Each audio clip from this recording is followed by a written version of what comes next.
जिसे मंगम्मा माजी माजी कहकर बुलाती थी, वो ये देखकर मंगम्मा को बहुत बुरा लगा और वह अपने बेटे जब उसके बेटे सारे बात सुनती है तो वह के सारे बर्तन को 2 हिस्सों में बांट दिया गया। मंगम्मा के साथ ही होता है, हमारे अगल बगल में भी दही वाली मंगम्मा के जो लेखक हैं वो श्रीनिवास जी हैं। इनका पूरा नाम मास्ती वेंकटेश अयंगार है और इनका जो जन्म हुआ वो 6 जून 1891 ईस्वी में कोलार के कर्नाटक में हुआ था। और ये जो इस कहानी के जो अनुवादक हैं उनका नाम VR नारायण है। ये तो हो गए इनका इस कहानी का परिचय और अब इसके स्टोरी में चलते हैं। एक छोटी सी गांव की कहानी है जिस गांव का नाम वेंकटपुर था। इस गांव में एक औरत रहती थी जिसका नाम मंगम्मा था। वो मंगम्मा जो है वो इस गांव में अपने बेटे, बहू और पोते के साथ रहती थी। मंगम्मा अपना घर चलाने के लिए वो दही बेचा करते थे और वो दही जो बेचती थी वो इस कहानी में 12 पर्दे बेचा करती थी। तो जो ये 12 का अर्थ मंथली होता है, तो जिस तरह हम लोग कोई सामान लेते हैं ना, जैसे कि हम लोग दूध उठौना लाते हैं, तो वो इस तरह ये दही 12 पर बेचा करती थी।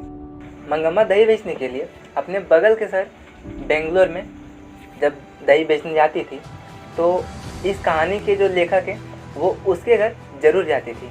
और कहानी के जो लेखक की पत्नी है जिसे मंगम्मा माजी माजी कहकर बुलाती थी, वो उनसे अपने जीवन की सारी दुख सुख की बातें उनसे करती थी। एक दिन ऐसा हुआ जब मंगम्मा दही बेचकर शहर से लौटी तो जो उसकी बहू थी जिसका नाम नंजम्मा है, वह अपने बेटे यानी मंगम्मा का जो पोता है इसमें उसे पीट दिया।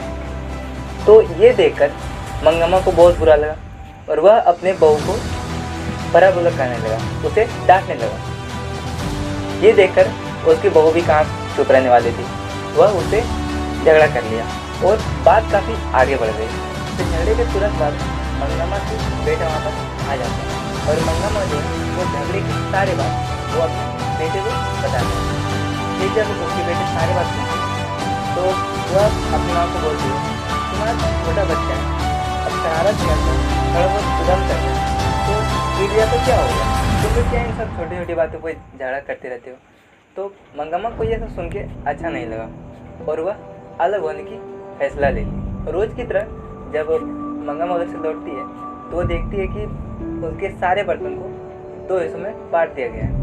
अपना खाना स्वयं बनाकर अलग रहने लगती है। इसके बाद दही बेचकर वो जो भी पैसा कमाती थी वह खुद के पास रखने लगी और वह अपने पोते से इतना प्यार करती थी कि अलग होकर भी वह उसके लिए मिठाइयाँ लाती थी और उसे छुप छुप कर मिला करती थी। लेकिन एक दिन ऐसा हुआ कि जब मंगम्मा रोज़ की तरह दही बेचकर अपने गांव वापस लौट रही थी तो उसके गांव के बीच एक अमराई का कुआं है। वहाँ पे उसी के गांव का एक रंगप्पा नाम का जो स्वभाव से जुआरी था, वो मंगम्मा से पैसे उधार मांग रहा था, पैसे से ऐंठने के लिए। लेकिन उस समय जो मंगम्मा थी वह बातें बनाकर वहाँ से चली जाती है और यह बात उसके बहू और बेटे को पता चल जाता है। फिर उसके बहू और बेटे को गलती का एहसास होता है और लगता है कि हमें अब माँ से माफ़ी मांग लेनी चाहिए। वो एक कहावत है ना, वो ये कहावत फिक्स बैठती है यहाँ पे कि जब दूरियां बढ़ती है तो प्यार भी बढ़ता है। फिर वह अपने बेटे को मंगम्मा के पास भेजती है क्योंकि वह जानती है कि वह अपने पोते से बहुत प्यार करती है और इसी बहाने उसके बहू और बेटे माँ से माफ़ी मांग लेती है और खुशी खुशी साथ में रहने लगते हैं। और ये जो घटना है हमारे घर और हमारे अगल बगल में भी होते हैं।